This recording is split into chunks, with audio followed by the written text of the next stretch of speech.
Master of all बिल्कुल वाली बात है उनकी।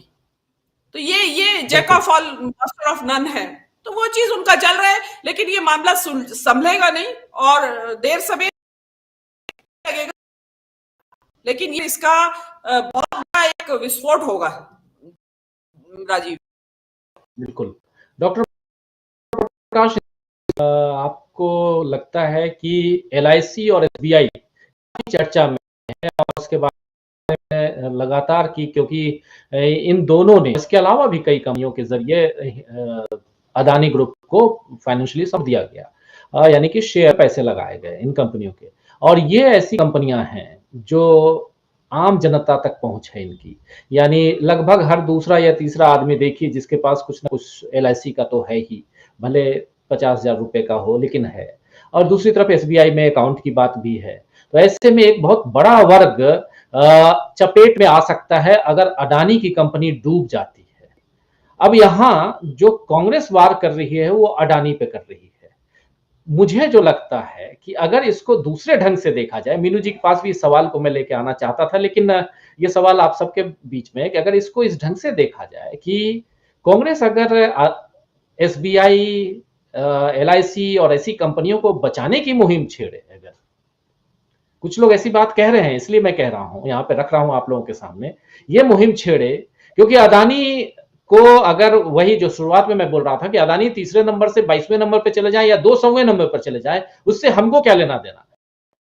लेकिन अगर आज एलआईसी डूब जाए, आज अगर एसबीआई डूब जाए, ऐसी कंपनियां जहां आम जनता के पैसे हैं वो डूब जाए, तो आम जनता के लिए बहुत दुख होगा। और ये एक बहुत बड़ा मौका है जहां कांग्रेस आम जनता की मददगार साबित हो सकती है। नाक पकड़ने वाली बात है, सीधे ना पकड़ के टेढ़ा पकड़ा जाए।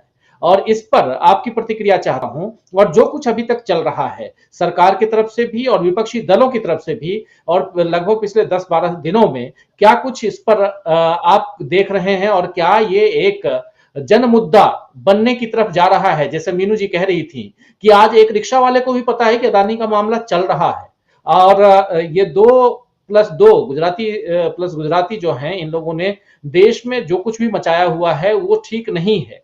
तो क्या ये एक मुद्दा बढ़ रहा है उस तरफ जाते हुए जो इस सरकार के लिए हानिकारक हो सकता है? राजीव जी, मैं इस पूरे प्रकरण को देखता हूं और व्यापक परिप्रेक्ष्य में। इस पूरे मामले में एलआईसी पर सवालिया निशान है, एसबीआई पर सवालिया निशान, और जैसा मीनू जी कह रही हैं कि एक रिक्शा वाले को भी पता है कि मामला क्या है। ये पूरा मामला इससे आगे बढ़कर भारत के लोकतंत्र पर भी सवाल उठाता कि अगर पूरा विपक्ष एक साथ सरकार से मांग करता है कि अडानी वाले मामले पे बहस की जाए, संसद में चर्चा हो, तो सरकार उस पर चर्चा से क्यों बचना चाहती है? एक देश में जो लोकतंत्र है, उस लोकतंत्र में संसद का सत्र शुरू होता है, संसद के सत्र में आर्थिक मुद्दों पर चर्चा हो रही है, और एक घराने पर सवाल उठ रहे हैं। उस घराने पर बहुत सारे आक्षेप पहले भी लगते रहे हैं, 2009 के भी पहले से लगते आ रहे हैं, जब गुजरात क्रिकेट बोर्ड ने अडानी को क्रिकेट मैच का स्पॉन्सर बनाया था, तब से उठते आ रहे हैं। और जिस अडानी के विमानों में तत्कालीन मुख्यमंत्री और भावी प्रधानमंत्री नरेंद्र मोदी सफर किया करते थे, जैसे कि हम टैक्सी बुलाते हैं उस तरह वो टैक्सी की तरह अडानी के विमान उनकी सेवा में रहते थे, तब से सवाल उठता है। तो सवाल यह है कि आखिर ये क्यों हो रहा है? ये मुद्दा अडानी का नहीं है, शेयर बाजार का नहीं है, मुझे लगता है कि उससे बढ़कर है, एलआईसी और एसबीआई से बढ़कर है। ये मुद्दा भारत के लोकतंत्र पर सवाल है। अगर इस सवाल को टाला जा रहा है तो उसको टालने की जरूरत क्या है? हर व्यक्ति के मन में सवाल है कि अगर संसद में इस बात पर बहस नहीं हो सकती तो फिर कहां हो सकती? संसद को आप प्रतीक मानते हो, और यहां जाकर मुझे लगता है पूरी हमारी संसदीय मर्यादाएं खंडित की जा रही हैं इस तरह कि अगर आप अडानी पर सवाल नहीं पूछ सकते तो इतना बड़ा लोग, जहां करोड़ से ज्यादा लोग मतदान का उपयोग करके सरकार चुन सकते हैं, तो उनके सवालों का जवाब आखिर कहां सकता है? संसद बनाया क्यों गया है? आखिर संसद की महत्ता क्या है? महत्ता इसीलिए है कि हम पर सरकारी मंत्रियों के बयान में एक होता है मंत्रिमंडल और एक होती है मित्र मंडली। तो मंत्रिमंडल के बजाय मित्र मंडल ही अगर ज्यादा इंपॉर्टेंट हो, बड़ी चिंता की बात है। देखिए, अडानी से हमें कोई मतलब नहीं है, हमें व्यक्तिगत से भी कोई शिकवा शिकायत नहीं। वो बहुत दुनिया के नंबर 1 बने, अडानी जी दुनिया के 1 बने, हमें इससे व्यक्तिगत रूप से हमें ना तो उनसे कोई दुश्मनी है, कोई दोस्ती, बहुत अच्छा है बने, बाकी है। लेकिन वो जो व्यापारिक साख भारत की गिरती है, जैसे अभी मुझसे पहले एक हमारे साथी ने कहा कि भारत की छवि, भारत के व्यवसायियों की छवि दुनिया में कैसी रहती है, ये बहुत इंपॉर्टेंट। तो अगर भारत के उद्योगपतियों की छवि दुनिया में खराब होती है तो दीर्घ काल में इसका बहुत ज्यादा नुकसान हमें होगा। यहाँ FII वाले आने में जाएंगे, उन्हें लगेगा कि ये क्या कर रहे हैं। और जो LIC कह रहा है जिंदगी के साथ भी, जिंदगी के बाद भी, उस LIC की निष्ठा पर सवाल उठने लगेंगे। हालांकि इस सरकार ने LIC को लगातार निजीकरण की ओर धकेला है और उसको घाटे में लाने की कोशिश करती रही है, हालांकि वो ला नहीं पाए। पूरे LIC का स्ट्रक्चर बर्बाद कर दिया गया, उसके जो कमीशन दिया जाने वाला था वो बंद कर दिया गया, वहां से शुरुआत हुई। और LIC इस देश की ऐसी संस्था है जिसमें मुझे याद है कि करीब 18 साल पहले मैंने LIC की कोई पॉलिसी ली थी और 2 किस्तें जमा करने के बाद मैंने वो किस्तें जमा करना बंद कर दिया किन्हीं कारणोंवश। तो 18 साल बाद LIC की चिट्ठी मुझे आई कि आपने इतने पैसे जमा किए थे और ब्याज सहित इतने हो गए हैं, आप अपना आधार कार्ड, पैन कार्ड लेकर आइए और वो पैसा चेक ले जाइए। और दूसरी तरफ एक निजी बीमा कंपनी में मेरे पैसे जमा थे, मैंने 10 साल में वहां पर 60,000 रुपए जमा किए थे। 10 साल बाद मुझे वो कई महीनों की मशक्कत के बाद 62,000 रुपए मिले, क्योंकि LIC को नुकसान पहुंचाकर ये सरकार निजी बीमा कंपनियों को प्रमोट करना चाहती। अब मैं नाम ही ले लूं, अनिल अंबानी की बीमा कंपनी को सरकार ने जिस तरह से फायदा पहुंचाने की कोशिश की और अनिल अंबानी भी डूब गए। अब मोदी को, हालांकि मोदी बहुत बड़े उद्योगपति हैं, शेयर बाजार में उनकी खपत कितनी भी कम हो जाए, वे कोई कटोरा लेकर हमारे पास आने वाले नहीं है, वे देश के बहुत अरबपति हैं, अरबपति ही रहेंगे। मुंबई एयरपोर्ट पर यात्रियों का आना बंद नहीं हो गया, कोयला खदानों से कोयला निकलना मोदी बंद नहीं हुआ है अडानी की खदानों से, न अडानी पावर हाउस से बिजली बनना बंद हो गया है, न अडानी का तेल बिकना कम हुआ है, न अडानी का सीमेंट बिकना कम हुआ है।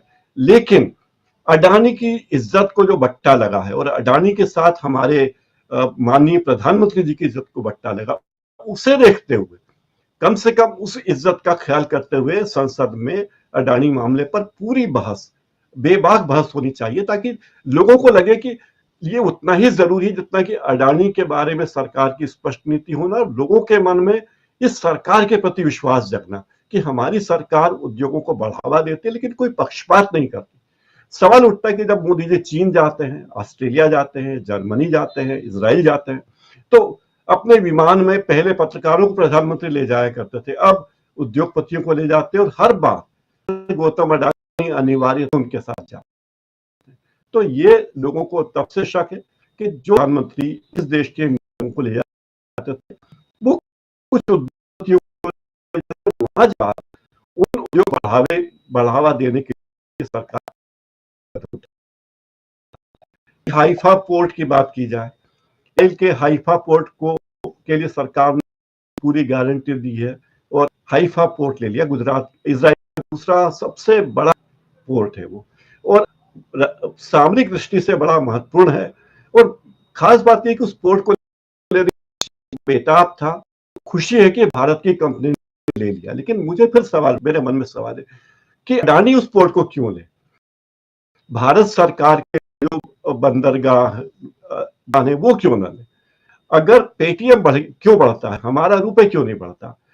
ये सारे मुद्दे आते हैं कि सरकार प्राइवेटाइज कर रही है तो क्यों कर रही है। हमारे प्रधानमंत्री की तस्वीर देखकर एक प्राइवेट मोबाइल कंपनी अखबारों में विज्ञापन देती है, क्या प्रधानमंत्री का विज्ञापन दिया जा सकता है?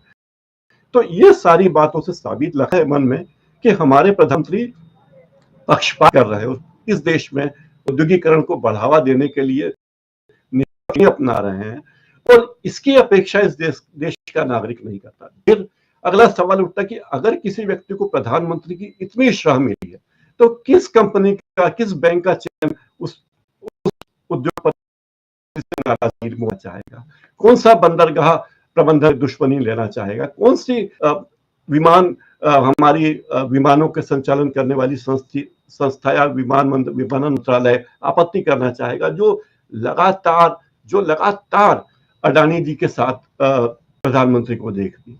तो बड़े सवाल हैं। और LIC एक ऐसा संस्थान है जिसके प्रति लोगों के मन में विश्वास है। जब पैसा रखने की बात आती, किसी को 10,000 भी रखना हो तो होता है कि भाई LIC में रखो, SBI डूबेगी नहीं, जिस तरह प्राइवेट बैंकें डूब रही है।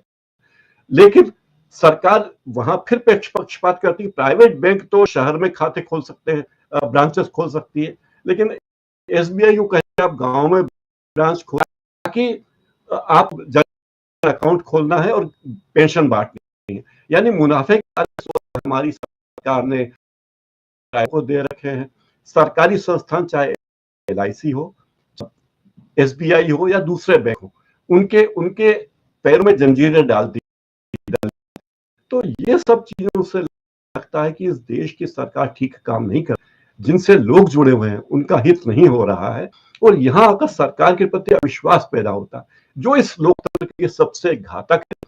प्रधानमंत्री तो बहुत महान है, होने चाहिए, सैकड़ों लोगों की फौज उनके साथ होती है, विशेषज्ञ होते हैं, अर्थशास्त्री होते हैं, साहित्यकार होते हैं, उन्हें हर विषय दिया जाता है, हर विषय पर उनके सामने टेलीप्रॉम्प्टर होता है। तो प्रधानमंत्री जी, मतलब नरेंद्र मोदी से हमें बहुत शिकायतें हैं।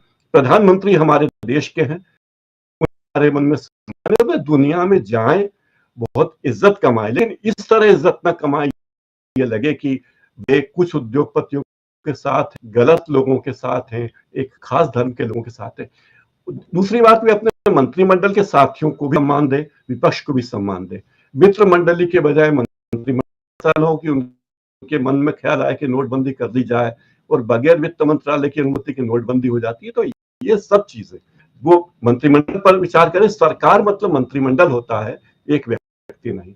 तो इस सारे प्रकरण में मुझे लगता है कि इसका विश्वास सरकारी संस्थाओं के प्रति गंभीर, मतलब उसमें शक की गुंजाइश होती है। माननीय प्रधानमंत्री जी और लोकतंत्र के प्रति भी मेरी आस्था में कुछ शक होता है कि अगर प्रधानमंत्री के पद पर बैठा आदमी इस तरह पक्षपात करेगा, तो इस देश में एक पटवारी से हम क्या अपेक्षा करेंगे कि वो पक्षपात नहीं करेगा।